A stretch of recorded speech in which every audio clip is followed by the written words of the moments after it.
Any other questions? I don't know if this would fit in with your project here, but something that I had thought about, maybe when the bridge got towards completion, would be like a time capsule type of thing. I don't know if anybody else had thought about that, if there's a place on the bridge structure or something where we could put together some documents that are happening now and then for future, generations to look at down the road, or, and I don't know, is that something typically that's done along that, or occasionally done, or? It's probably on the terms of occasionally done. Occasionally? It would depend on, there's lots of locations, we could mount it to the side of the bridge, right underneath, somewhere where it's out of the weather, things like that.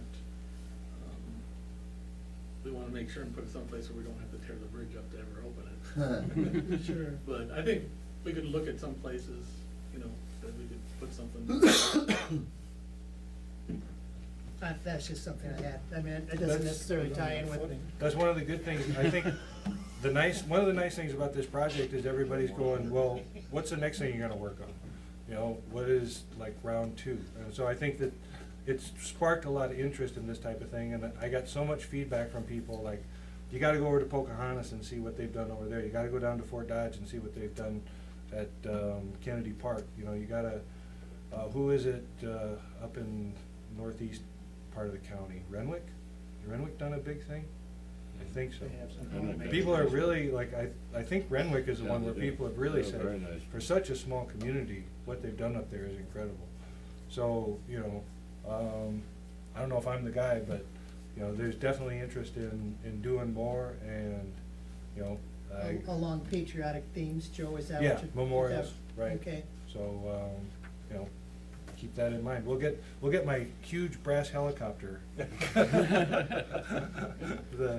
Or actually, we were gonna get a Huey, weren't we? We were gonna check and see if the Defense Department would just give us a Huey helicopter for that abandoned bridge pontoon, or Oh, sure. the middle there. That pier Yeah. that's abandoned down on Mhm. the, Yeah. It'd be neat, but it'd be expensive.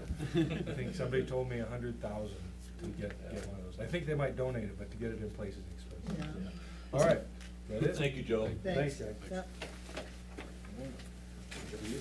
Okay, the next thing on the agenda is Sumner Avenue Bridge Progress Report. I've got Scott Sweet with WHCAS here to kind of give an update on what's going on with the bridge, kind of what's happened over the last few months / year, and where we're going. Give you a little handout here that's a little easier to follow along or take any notes, and the second page mirrors what was in your Thank you. council packet. Thank you, sir. Here. First off, thank Aaron for giving me the opportunity to come and share some information with you. As I said, Fuad was gonna come with me tonight, but he had a commitment that he didn't set that I didn't see on his calendar, so I get to come and do this myself. I think he chickened out, no. But what we wanna do is keep it brief and informative, so if you want me to move along, just give me the hand signal. But we just sort of want to go with where we're at, where we're going, some of the interesting things that have happened throughout the project. As Aaron said, I'm Scott Sweet. I'm the vice president of the company and the Mason City office manager. And when Stan Saltness, who used to work on this project with the city, left our company, so I'm now taking over and moving it ahead and getting it ready for completion. But some of the background of the project, we let it last February. Late start date for the contractor to start it was May 19th. They had 110 working days set by the DOT. They set the working days based on their experience with projects of this size. Part of the proposal was liquidated damages of $1,200 a day, and those are not liquidated damages aren't a punitive measure. It's a way for the city to collect on any damages that you incur if they go over the working days. There was no free winter time work on this. That means if they worked in the winter, they got charged working days. Working days, I'll go back, are sort of working days or any days they work on a bridge and working on the progress of the bridge. I'm sorry, go ahead. Aaron. No, one of the things I wanted to jump in and say is, it's working days where they work on the bridge, but it's also working days that they work on the bridge according to the plans and specs Yep. as drafted by the engineer. Yep. Because there are days where they work, where they're not charged working days. For instance, with flooding, they weren't charged working days. Right. So just a clarification, it's 110, Not of calendar what, days. of what they Not- know they are supposed to do as of the signing the contract. Sometimes, change orders and things change that. Yeah, or what we like to say, if they're working on a critical path, what has to be done next to move the project along?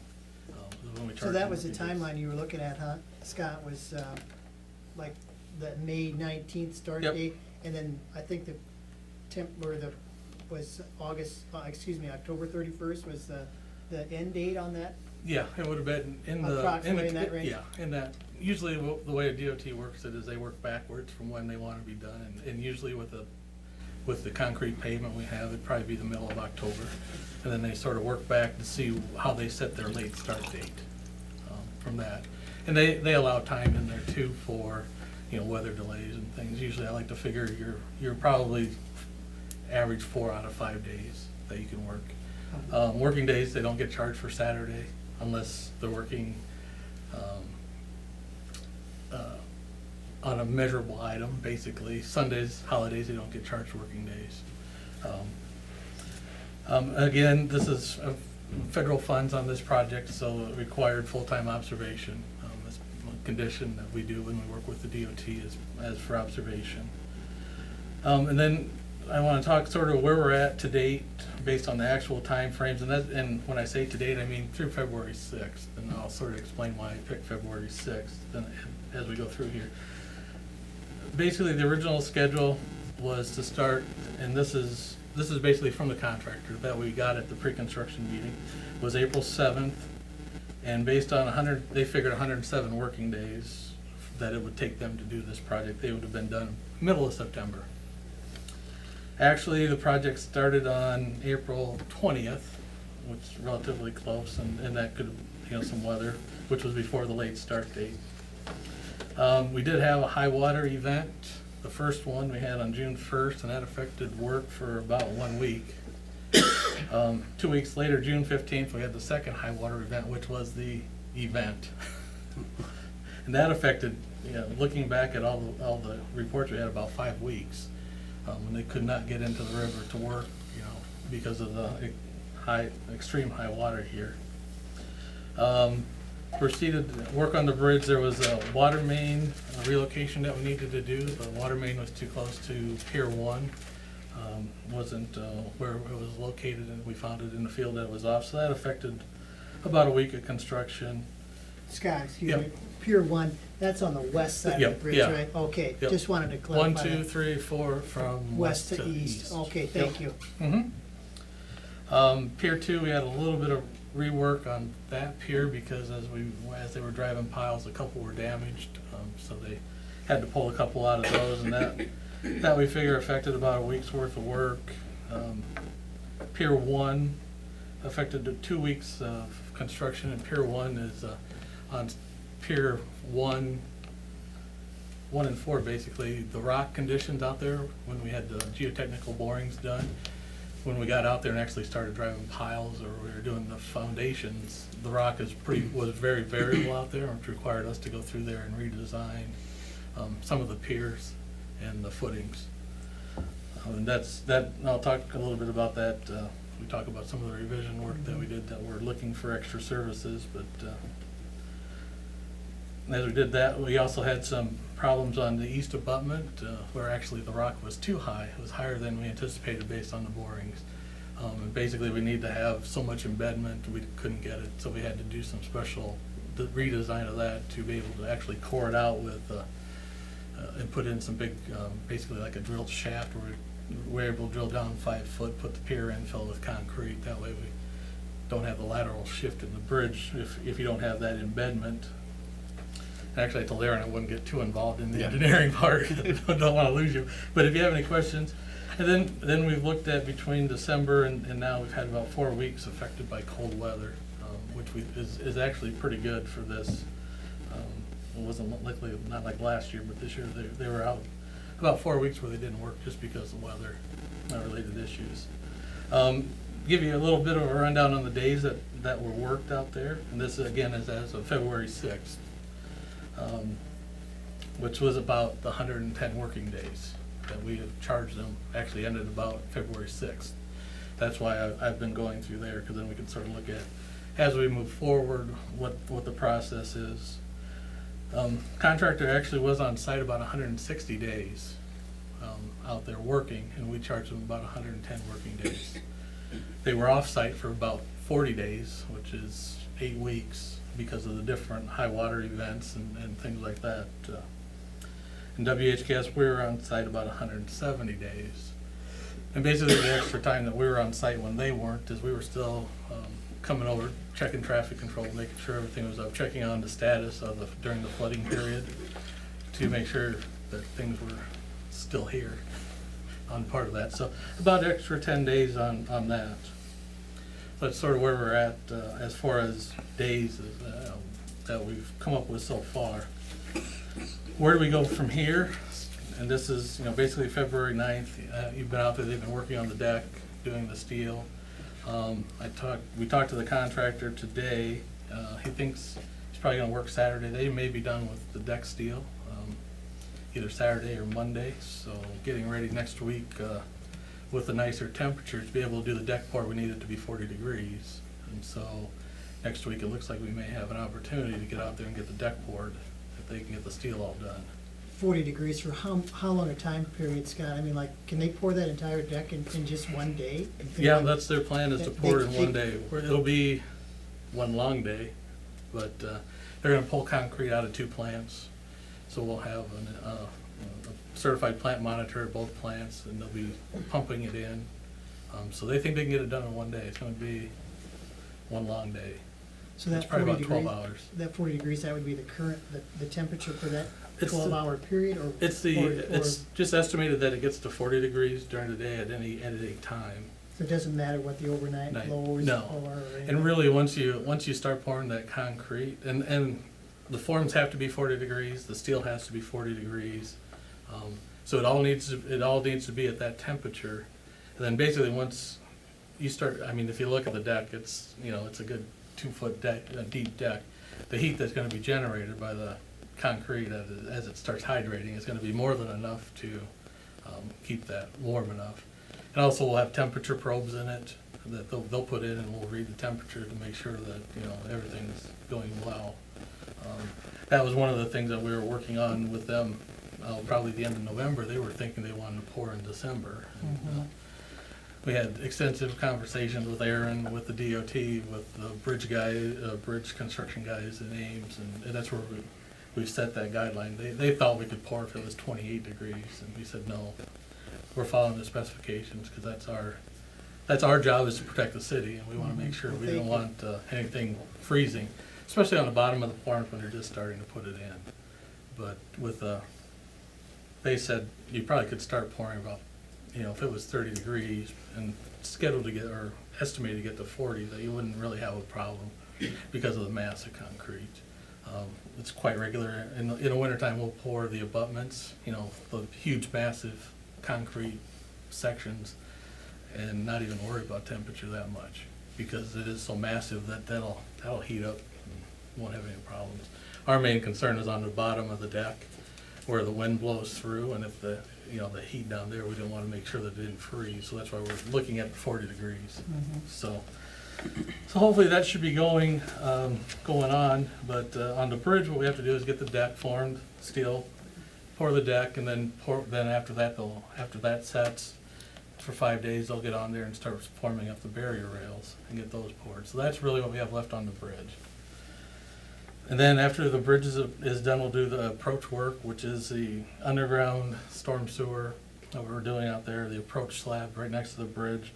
Redoing the intersection, we have some HMA asphalt for that intersection, plus the sidewalks that are leading up to the bridge. We talked to the contractor last week, and he says that this will probably be about May 29th, the end of May, before everything's said and done. Now, you know, once they get the intersection done, they can open it up. The sidewalk they can do, you know, after it's open. You know, cleaning up, they can do that afterwards, but they're thinking around the end of May that they should be done. Basically what that looks like is approximately, you know, 4 months from when they ran out of time, when they ran out of working days, I shouldn't say ran out of time. Working days, which is, you know, roughly, we figure around with, you know, 80 to 90 additional days that they're gonna use, and that's where we sort of fall into some of the liquidated damages that the city, you know, can impose on the contractor. As I said, these are $1,200 a day for liquidated damages, and those are, as I said, not a punishment, but a way for the city to recoup any damages to the city, which one of those damages would be paying for our services. So we've also talked to the DOT and got some information from them as far as how to go about implementing this. And so we'll also be talking with the contractor to tell them, you know, this is how we're gonna do it. Basically, what we do is we write a change order, just like we would for some of these other items that were changed on the project, and the city just would not pay them for that portion. And it's also a negotiation that the city can have with the contractor, you know. They may go 90 days over, and they can try to negotiate with the city to say, you know, give us 10 days, or however, but that'll be down the road that we wanna talk about that. I do wanna mention, I think, going through our records, we've been pretty lenient, generous with charging working days. You know, they were on site for, you know, about an extra 50 days that we did not charge them, for when they were out there, just because of the maybe the weather was, you know, questionable, should have been a half a day charged or a whole day charged, you know, and what they were working on. And sometimes if they were waiting on a response from WHKS for a change order, you know, we try not to charge them for those days, because it's either us trying to get a hold of the DOT or working through Aaron to try to get them an answer that it's not really, I don't wanna say right, but probably responsible to charge them for a day if they were waiting for a response from, you know, on how to proceed with the work. Cause we wanna make sure that we're fair to them, you know, and also to the city. So I think we've done a good job of that. And I have plenty of information to back that up. We have daily reports, you know, that we do every day. Who's out there? What are we working on? Are there any problems? What are we waiting for? So I think we have a good thing on that, following up. So Scott, you've had someone there on site every day Mhm. of the working days for the project, Yes. huh?